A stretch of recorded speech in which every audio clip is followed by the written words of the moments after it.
Break के बाद आपका एक बार फिर स्वागत है। हम मना रहे हैं लोकतंत्र के महापर्व का जश्न छवि और श्रेय के साथ। सर जो नेक्स्ट सॉन्ग हम लोग प्ले करने वाले हैं वो हमारी जो देश के हम सिटीजन्स हैं वो डेडिकेट कर रहे हैं गवर्नमेंट को कि कब एक गवर्नमेंट स्टिल गवर्नमेंट आए जो सच में डेवलपमेंट करे और कुछ हमारे लिए भी कुछ अच्छा हो। जी।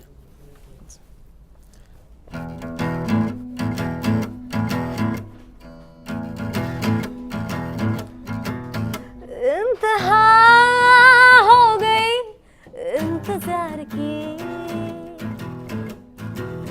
आई ना कुछ खबर मेरे यार की।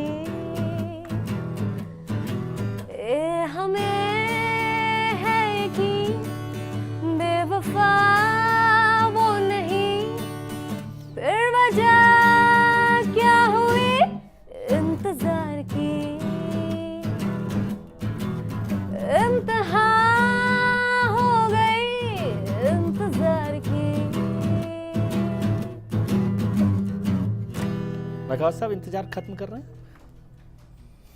स्वाभाविक रूप से सारा देश बेताबी से इंतजार इन दिनों के कर रहा था। और मैं आपसे एक बात कहना चाहता हूं कि देखिए आज 20 लोकसभा क्षेत्रों में राजस्थान में चुनाव पूरा हुआ। सारी कटुता, सारे आरोप प्रत्यारोप, मन में छोटा मोटा मलिनता आई है, उसको यहाँ पे छोड़ें, समाप्त करें।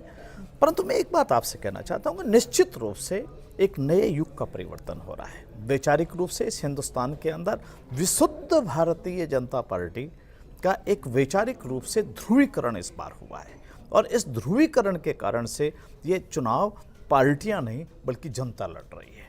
हमें तो ये तब लगा पता कि जब हमें ये लगा कि हमारे अभियान के अलावा उसमें थोड़ा सा उसका वो कांग्रेस युक्त बीजेपी वाला तो कुछ मैंने कांग्रेस मुक्त बोला था। और सुनील मैं जी आपको बताया वो फिर कह रहा हूं, 116 लोग कांग्रेस विजय जी आप ये मानिए आखिरी कांग्रेसी जब तक इस देश में बचेगा, शुद्धिकरण कर दिया था क्या मैं आपने? कह रहा हूं जो सुनील जी के लोग आए थे आखिरी, सब। मेरा ये कहना विजय जी गंगा जल जब तक लेकर आखिरी कांग्रेसी बचेगा या भाजपा विरोधी बचेगा तब तक हमारा अभियान जारी रहेगा।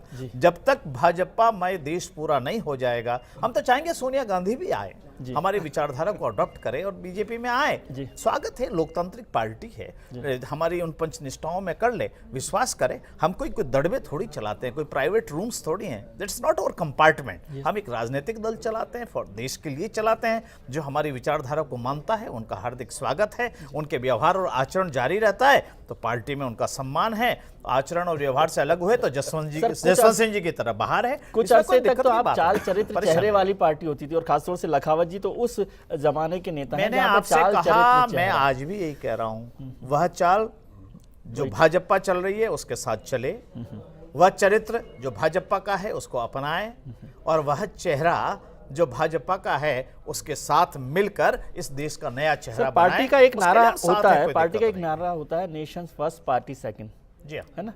अब तो नेशन पार्टी छोड़ दीजिए, अब तो व्यक्ति सिर्फ नरेंद्र मोदी फर्स्ट है। ऐसा फर्स्ट एंड लास्ट ऐसा कहीं नहीं। नरेंद्र मोदी कोई सड़क से उठ करके नहीं आ गए हैं, उसने सारा जीवन पार्टी के लिए लगाया है, देश के लिए लगाया है। आप जोशी जी से सहमत है कि बीजेपी और मोदी में बीजेपी की सब कुछ है। मैंने आपसे एक निवेदन कहा ना, आप हमारे अखबार वाले बहुत अच्छे मित्र लोग हैं, आप परिभाषा करते रहते हैं। हमने तो कालिदास की भी परिभाषा की थी। ऐसे तो आजकल शब्दों की परिभाषा हो रही है।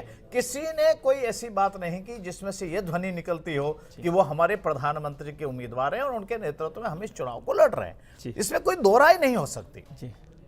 अब जब कई सवाल पूछते हैं तो आधा उत्तर इधर से आधा उत्तर उत्तर से आकर के मिलता है। हमारा कहना समग्र रूप से जब बात सामने आने लगेगी तो शायद देश को बिल्कुल देश मानता है। और आज इससे इनकार नहीं कर सकते कि हिंदुस्तान ने नरेंद्र मोदी को नेता माना है। इसको तो स्वीकार करना पड़ेगा। गांव से, ढाणी से, नगर से, नगर से, बस से, चौपाल पे जहां आप चर्चा करें वहां नरेंद्र मोदी है। आप कॉलेज चले जाइए, वहां का छात्र से पूछो किसको वोट मोदी। मैं तो कल रात को एक जगह भोजन कर रहा था, वेटर से पूछा भाई क्या करेगा, कहने लगा मोदी को वोट दूंगा। अब मैंने पूछा यार मोदी तो यहाँ चुनाव नहीं लड़ रहे हैं, कहने के नहीं साहब देखिए मोदी जी को वोट देंगे, हमारे को उम्मीद है कि देश में परिवर्तन होगा। मेरा कहा कि किसान का खेत इंतजार कर रहा है विजय जी, नरेंद्र मोदी आए, नदियां जुड़े, खेत को पानी मिले। नौजवान का हाथ इंतजार कर रहा है, आओ नरेंद्र मोदी आओ, इस खाली हाथ को रोजगार देने का काम करो। इस देश की तकदीर बदलने का एक अवसर है और जनता ने उसमें त्योहार की तरफ भाग लिया। आपकी बात को मैं मान लूंगा। देश की बात जो आप कर रहे हैं, देश ने नेता मान लिया नरेंद्र मोदी को, वो तो देखेंगे हम लोग 16 तारीख को। लेकिन पार्टी मान रही है कि नहीं मान रही, अडवाणी जी मान रहे हैं कि नहीं मान रहे, जोशी जी मान रहे हैं कि नहीं मान रहे, उमा भारती जी मान रही हैं कि नहीं मान रही, सुषमा स्वराज मान रहे हैं कि नहीं मान रहे।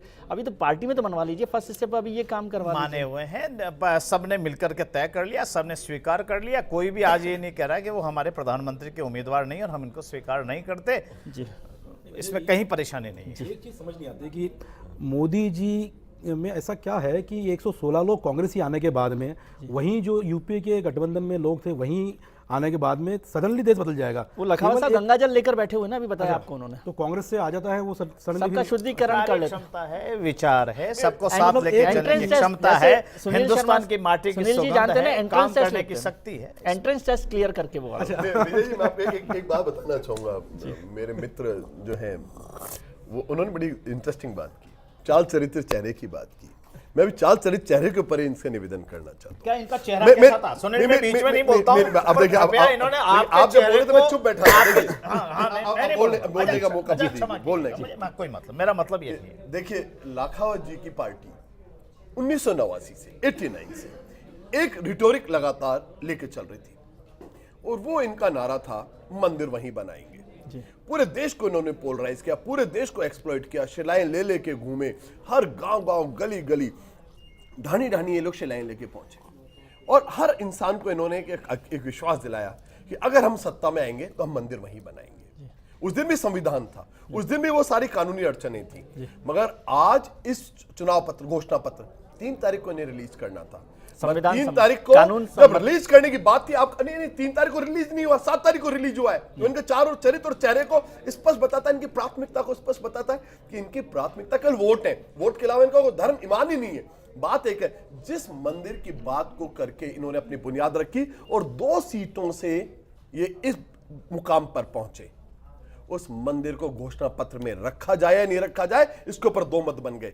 एक तरफ अकेले मोदी जी थे और दूसरी तरफ पूरी भाजपा थी। मोदी जी चाहते थे कि अब जब मुझे मौका मिला प्रधानमंत्री की कुर्सी पर बैठने का, अब मंदिर को आप दफना दीजिए। पहले अटल बिहारी वाजपेयी भी यही कहते रहे, जिस इश्यू के ऊपर सत्ता के ऊपर आए, आपकी इच्छा है मंदिर बनाने की? नहीं, मेरी बात सुनिए, वो हमारा एजेंडा कभी भी नहीं रहा। हमने कभी भी उस चीज को एक्सप्लॉइट नहीं किया, इन्होंने एक्सप्लॉइट किया, उस इमोशन को एक्सप्लॉइट किया इन्होंने। मगर जब सत्ता में आते हैं तब कहते हैं 5 फुट उसको नीचे गाड़ दीजिए 5 साल के लिए। जब घोषणा पत्र बनने की बात आती है मोदी जी की, तो मोदी जी कहते हैं कि अब मंदिर कोई इशू नहीं है, मंदिर का इशू घोषणा पत्र में नहीं रखा जाना चाहिए। एक छोटा सा सवाल मैं पूछूं, और अंत में मेरी बात सुनिए, घोषणा पत्र में अंतिम मुद्दा उसको रखा गया है, वो भी एक फॉर्मली ढंग से, वो इस बात को रेखांकित करता है, जिस चीज को लेके 25-30 साल तक पूरे देश भर को भावनाओं के अंदर ज्वालाएं धधकाते रहे।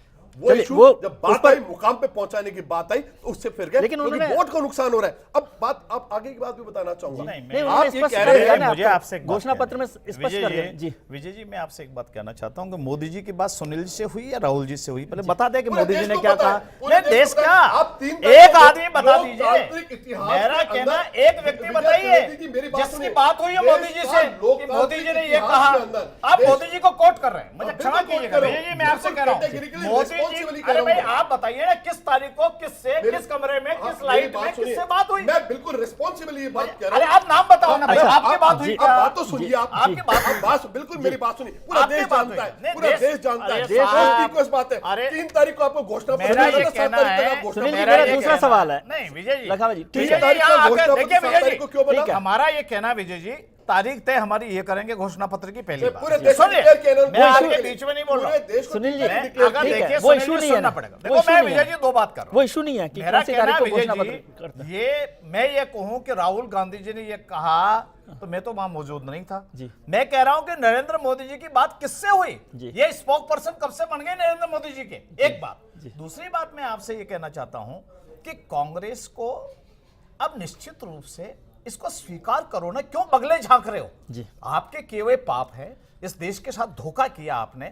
देश को आपने 67 साल में से 56 साल तक देश को आपने रसातल पे पहुंचाया, आपके कर्म हैं जिसके परिणाम आ रहे हैं जी। तो इसको भुगतिए, सुधरने का काम करो, देश की जनता से माफी मांगो कि भाई हम तुम्हारी इच्छा के अनुरूप राज नहीं कर सके और हम अगले चुनाव के लिए फिर अपनी तैयारी करेंगे। राजस्थान के अंदर क्या किया, ये मतदान की बात करते हैं, इनका पीसीसी का चीफ वोट डालने राजस्थान में नहीं गया, मुझे क्षमा कीजिएगा, ये लोकतंत्र मतदान की दुहाई देते हैं, सारे राज्य से कहते हैं भाइयों मतदान करना, पर मैं पीसीसी चीफ मतदान नहीं करूंगा।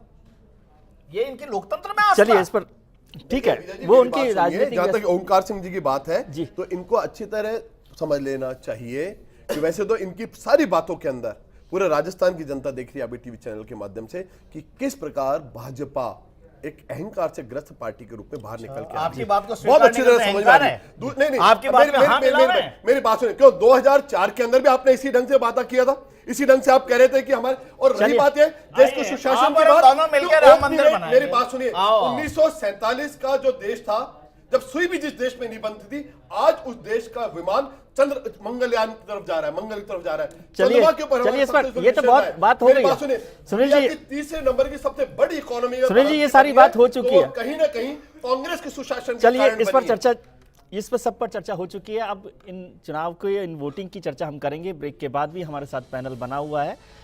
बहुत गर्मी है, लेकिन ये गर्मी जो है चुनाव की गर्मी है। कल नरेंद्र मोदी जी कह रहे थे कि जब बुखार 105 डिग्री हो तो कुछ आदमी बहकता रहता है, लेकिन उससे आदमी का चरित्र नहीं समझ में आता। अब वो बुखार उतर गया है।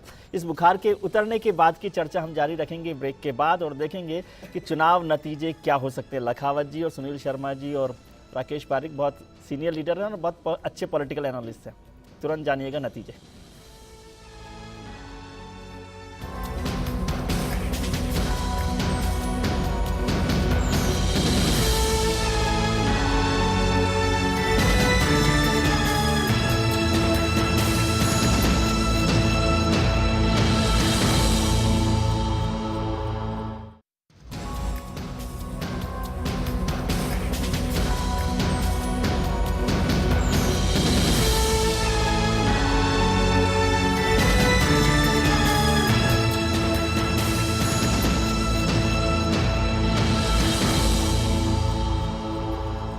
ब्रेक के बाद आपका एक बार फिर स्वागत है। हम कर रहे हैं चर्चा दिल्ली चलो के इस खास कार्यक्रम में। हमारे साथ अभी देखते हैं कि जो खास पैनल है उस पर तो चर्चा करेंगे, लेकिन नरेंद्र मोदी हिम्मत नगर में 3D के रास्ते से एक सभा को संबोधित कर रहे हैं। देखते हैं।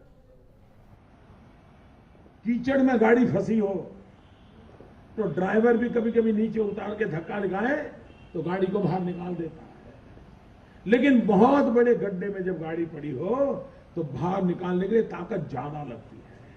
आज देश की गाड़ी 10 साल में कांग्रेस ने ऐसे गड्ढे में डाली है, बाहर निकालने के लिए 300 से ज्यादा एमपी की हमें जरूरत है। ताकतवर एमपी की जरूरत है, लोकतंत्र को समर्पित एमपी की जरूरत है, भारत की जनता की भलाई के लिए जीने मरने के संकल्प करने वाले एमपीओ की जरूरत है। और मैं आपसे प्रार्थना करता हूं, एनडीए के मेरे साथियों को विजयी बनाइए, भारतीय जनता पार्टी को विजयी बनाइए।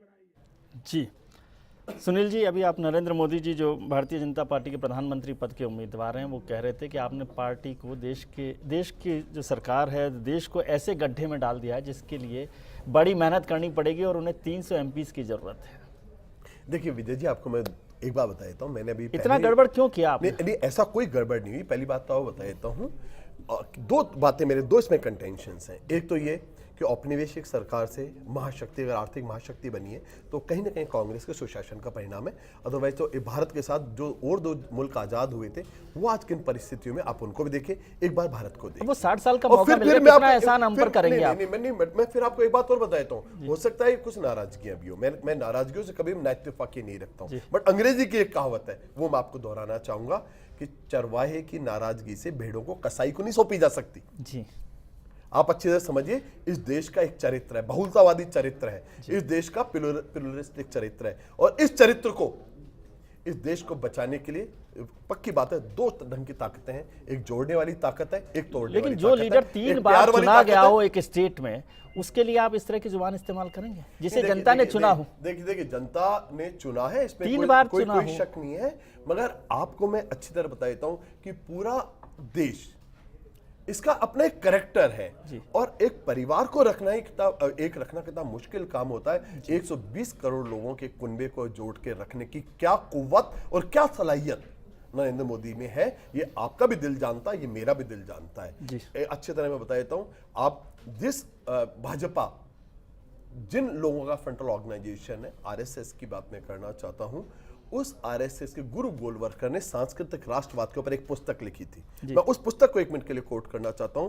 We and our nation would define. Yes, उसके अंदर we and our nation would define के अंदर उन्होंने बहुत स्पष्ट लिखा था कि उनका राष्ट्रवाद क्या है, उनका सांस्कृतिक राष्ट्रवाद क्या है, और उस सांस्कृतिक राष्ट्रवाद के अंदर इस देश के अंदर रहने वाले अल्पसंख्यकों की क्या भूमिका होगी। नरेंद्र मोदी को इस बारे में स्पष्ट करना चाहिए। जी, मेरे मित्र जो बैठे हैं उनको भी इस बारे में स्पष्ट करना चाहिए कि क्या आज वो गुरु गोलवलकर के उस सांस्कृतिक राष्ट्रवाद को डिनाउंस करते हैं या नहीं करते। ठीक है। अगर उस सांस्कृतिक राष्ट्रवाद के ही साथ अगर लगे हुए हैं, जिस बात को मैं निवेदन कर रहा हूं, जहां वो स्पष्ट कहते हैं कि माइनॉरिटीज को इस बारे में तय करना पड़ेगा, अगर उन्हें रहना है तो भारतीय संस्कृति और भारतीय भाषाएं, भारतीय उन सब चीजों का उसी ढंग से उन्हें सम्मान करना है।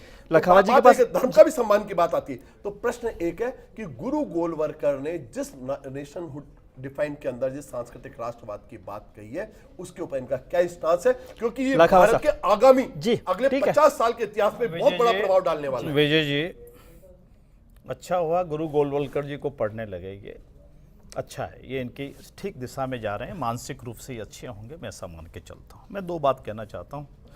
इन्होंने 56 साल तक इस हिंदुस्तान को भेंट समझ करके उसके ऊन काटते रहे बेचारी के, और उसके बाद उसको दुर्दशा में ला करके खड़ा कर दिया। एक तो मुझे ये कहना है, हिंदुस्तान की जनता को, उसके बाद भी हिंदुस्तान की, सुन लीजिए आप, सुन लीजिए, हिंदुस्तान की जनता को आपने भेंट समझा और आपको उसके कसाई समझा। मैंने तो आपको कसाई समझा, मैंने आपको कसाई समझा। मैंने आपसे कहा कि हम क्या हैं, आपसे सर्टिफिकेट की जरूरत नहीं है, पर अच्छा है आपके पास जो शब्द हैं। धीरे धीरे हताशा, निराशा में जब आदमी का अवनति होती है ना, जब आदमी को अंत दिन दिखता है कैंसर के पेशेंट को, और उसकी जैसी स्थिति होती है वैसी इनकी स्थिति, तो बड़बड़ा रहे हैं, बड़बड़ाने दीजिए, मुझे उसमें कुछ कहना नहीं। परंतु मैं एक बात कहना चाहता हूँ, सांस्कृतिक राष्ट्रवाद, संस्कृति हिंदुस्तान की जनता को, प्रत्येक व्यक्ति को हिंदुस्तान की संस्कृति, हिंदुस्तान की सभ्यता, यहाँ की जीवन पद्धति के साथ सरोकार रखना चाहिए।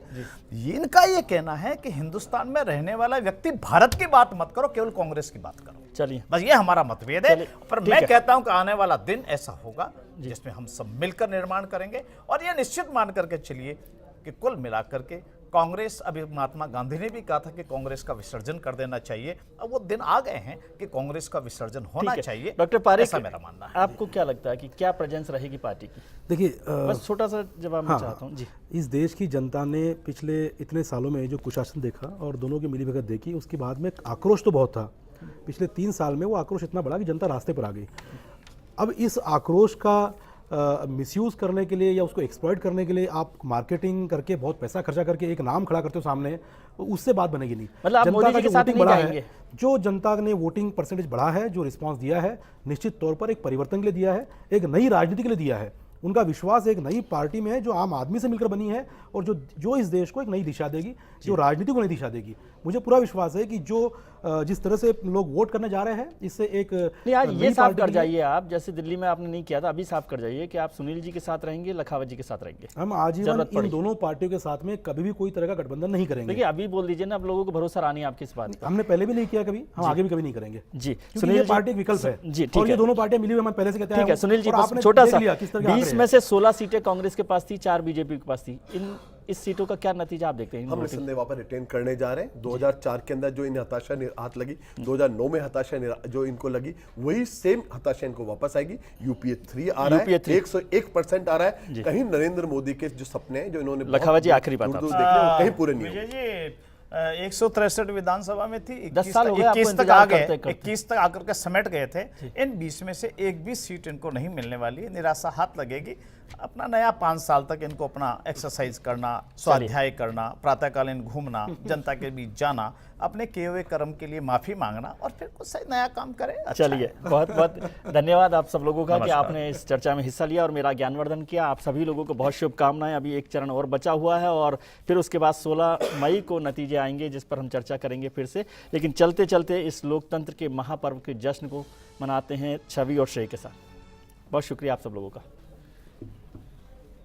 जी छवि, एक दुआ, एक विश है कि हमारी जो गवर्नमेंट आए वो हम लोग को भी सब कुछ अच्छा हमको प्रोवाइड करे और जो गरीबी है सब कुछ हटे। जी, एक सॉन्ग मैं आपको डेडिकेट करना चाहती हूँ। किसे पूछूं है ऐसा क्यों, बेजुबां सा ये जहां है, खुशी के पल कहाँ ढूंढूं, बेनिशां सा वक्त भी यहाँ है, जाने कितने लबों पे गिले हैं, जिंदगी से कई फासले हैं,